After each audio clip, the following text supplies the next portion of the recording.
कभी कभी इतिहास कल्पना से भी ज्यादा अजीब हो सकता है। क्या आप मेरी बात पर यकीन करेंगे अगर मैं कहूं कि एक महिला द्वारा शाही परिवार पर लगाया गया श्राप सच साबित हुआ?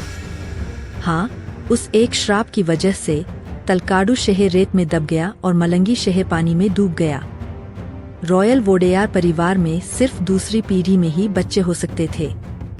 राजा वोडेयार ही वह व्यक्ति थे जिन्होंने श्रीरंगपट्टनम से विजयनगर के शासकों को पूरी तरह से खदेड़ दिया और मैसूर में वोडेयार साम्राज्य की स्थापना की, जिसकी राजधानी श्रीरंगपट्टनम थी। वह राजवंश के 9वें शासक थे और कला और संस्कृति के प्रति गहरे प्रेम वाले बहुत साहसी व्यक्ति थे। उस समय श्रीरंगपट्टनम के वायसराय तिरुमाला राय थे, जो विजयनगर के राजा वेंकटपति देव राय के दूर के रिश्तेदार थे। तिरुमाला और राजा वोडेयार दोनों ही दक्षिण कर्नाटक पर नियंत्रण के लिए एक दूसरे से प्रतिस्पर्धा कर रहे थे। तिरुमाला श्रीरंगपट्टनम मैसूर प्रांत पर नियंत्रण पाना चाहता था, इसलिए उसने अपने दुश्मन राजा वोडेयार को मारने की योजना बनाई। उसने राजा वोडेयार को अपनी सेना की परेड में आमंत्रित किया और वहां उसे मारने की योजना बनाई, लेकिन राजा वोडेयार को इस योजना के बारे में पता चल गया और उसने श्रीरंगपट्टनम पर हमला कर दिया।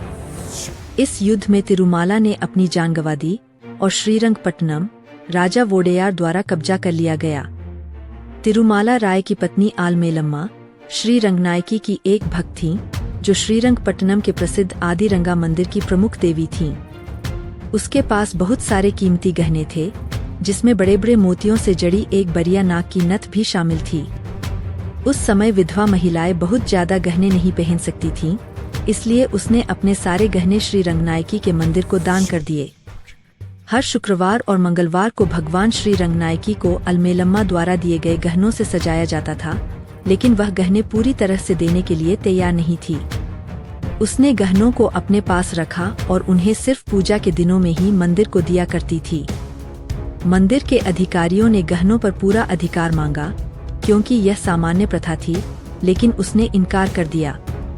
अब मंदिर के अधिकारियों ने राजा वोडेयार से संपर्क किया और उन्होंने कुछ लोगों को मलंगी भेजा, जहां अलमेलम्मा रह रही थीं, गहने वापस करने के अनुरोध के साथ। हालांकि अलमेलम्मा ने सिर्फ मोती जड़ी नाग की नथ वापस भेजी। राजा वोडेयार ने एक बार फिर उससे पूछने के लिए अपनी सेना को तलकाडू भेजा, और यदि उसने इनकार कर दिया तो उसने सेना को बलपूर्वक रत्न जब्त करने का आदेश दिया। सेना से बचने के लिए अलमेलम्मा अपने सभी गहनों के साथ तलकाडू में कावेरी के एक भंवर में कूद गई और राजा वोडेयार के खिलाफ वह पौराणिक श्राप बोल दिया।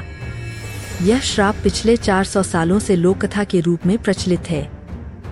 तलकाडू मरलागली मलंगी मधुवागली मैसूरू महाराजारिगे मक्कलगा दिराली, जिसका अर्थ है तलकाडू रेत के बंजर विस्तार में बदल जाए, मलंगी एक भंवर में बदल जाए और मैसूर के राजाओं के बच्चे न हों। अलमेलम्मा द्वारा उठाए गए इस चरम कदम के बारे में सुनकर राजा वोडेयार को बहुत दोषी महसूस हुआ, क्योंकि भारतीय संस्कृति में आप एक राज्य को जीत सकते हैं, दुश्मन को मार सकते हैं या उसके साथ जो चाहे कर सकते हैं, लेकिन आपको वहाँ की महिलाओं को नहीं छूना चाहिए। एक महिला से आने वाला श्राप का मतलब बहुत बड़ी बात है। इसलिए राजा वोडेयार को बहुत बुरा लगा और अपने दुख को व्यक्त करने के तरीके के रूप में उन्होंने अलमेलम्मा की एक स्वर्ण मूर्ति बनाई, इसे महल में स्थापित किया और इसे एक देवी के रूप में पूजा। उसके बालों का एक कतरा भी एक बक्से में सुरक्षित रखा गया था। आज भी मैसूर पैलेस के अंदर अलमेलम्मा की मूर्ति पाई जा सकती है और शाही परिवार द्वारा अभी भी इसकी पूजा की जाती है। वही विशाल मोती जड़ी नाग की पिन अब देवी रंगनायकी और अलमेलम्मा दोनों को सुशोभित कर रही है। नवरात्रि की शाम को महल के अंदर दशहरा उत्सव अलमेलम्मा की औपचारिक पूजा के साथ ही समाप्त होता है। जिस महिला ने उनके राजवंश को श्राप दिया था, वह उनके लिए देवी बन गई और वह श्राप वास्तव में सच हो गया। तलकाडू अब एक छोटे रेगिस्तान की तरह दिखता है और मलंगी का इलाका अब एक भंवर के अलावा कुछ नहीं है। मैसूर के राजाओं के पिछले 400 वर्षों से केवल वैकल्पिक पीढ़ियों से ही बच्चे पैदा कर रहे हैं। वैकल्पिक पीढ़ियों से मेरा मतलब है कि अगर किसी राजा के कोई बच्चा नहीं होता तो वह अपने किसी रिश्तेदार के बच्चे को गोद ले लेता और फिर गोद लिया हुआ बेटा बड़ा होकर एक बेटे को जन्म देता। यह बेटा जो पहले से ही एक राजकुमार के रूप में पैदा हुआ है, शायद उसका अपना कोई बच्चा नहीं होगा और वह एक और बच्चा गोद लेता है और चक्र इसी तरह चलता रहता है। उदाहरण के लिए कृष्णराज वोडेयार सबसे प्रसिद्ध वोडेयार राजाओं में से एक थे, जिनके कोई संतान नहीं थी और उन्होंने अपने भतीजे जयचमराज को उत्तराधिकारी के रूप में चुना और जयचमराज ने श्रीकांत दत्त को जन्म दिया और श्रीकांत दत्त निःसंतान मर गए।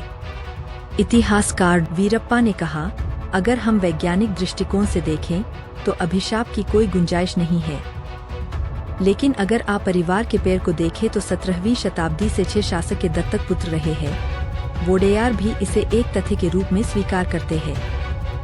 हाल ही में 2017 में भी यदुवीर कृष्ण दत्त चामराज वोडेयार और उनकी पत्नी त्रिशिका कुमारी देवी ने एक बेटे को जन्म दिया, लेकिन यदुवीर वोडेयार एक दत्तक पुत्र थे। तो चलिए आशा करते हैं कि कम से कम यहाँ तो अलमेलम्मा का गुस्सा शांत हो जाएगा और उनका श्राप हट जाएगा।